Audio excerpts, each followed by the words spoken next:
Here's another. We're gonna have to suspend this guy too coming up here. So Greer Jr. Grayson, and the subject is damage control. Hi, I wanted to ask, what do you think of damage control in WWE?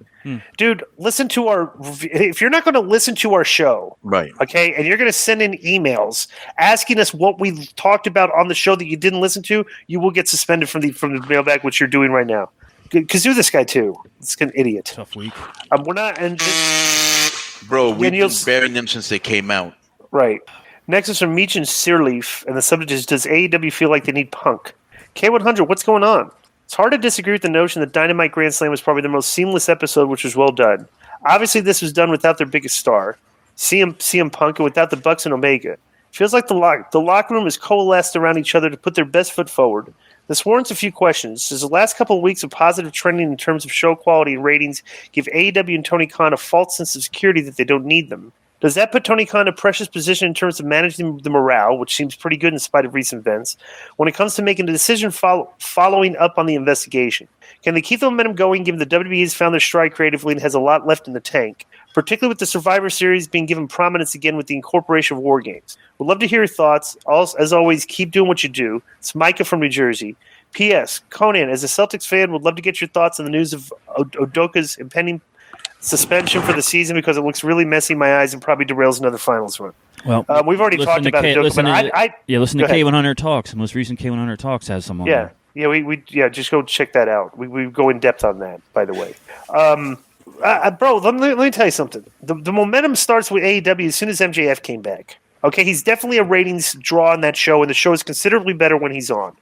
So it's like if they don't screw him up, they can keep the momentum.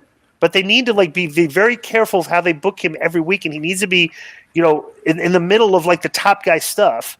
And it's what are you talking about? MJF. He's definitely a rating they had Punk, and he wasn't. His numbers were underwhelming. But MJF, they haven't really done a good job if you think about it. MJF, he came back. The Stokely handed him a chip, right?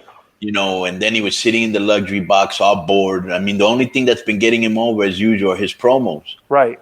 Yeah, so I think he's supposed to open the show tomorrow, too. I will say this. If Tony, I think the best thing he can do for all considered is to sit down with all of them and make this work. But I finally did speak to somebody in the dressing room on this. And I had said this, I don't know if I said it on our show or this interview that Nick Hausman did on me that I don't know when it's going to come out. But I said, bro, it's very important that if the boys are mad at Punk or Omega or, the Young Bucks or whoever's got the heat in there, that needs to be taken into account. And this guy told me that the guy that's got mega heat right now is Punk. Right. Next is because for basically just cutting a promo on a guy that's never going to get a receipt on him, like Colt Cabana. That would get I don't know. Or Adam Page, since he said he wasn't going to work with him. Well, Adam Page kind of started cut a promo with him, but the Colt Cabana, he was just like an innocent bystander that just got roasted. But that wasn't kind of the time, the place, or the way to do it, and I think we all agree on that. Right.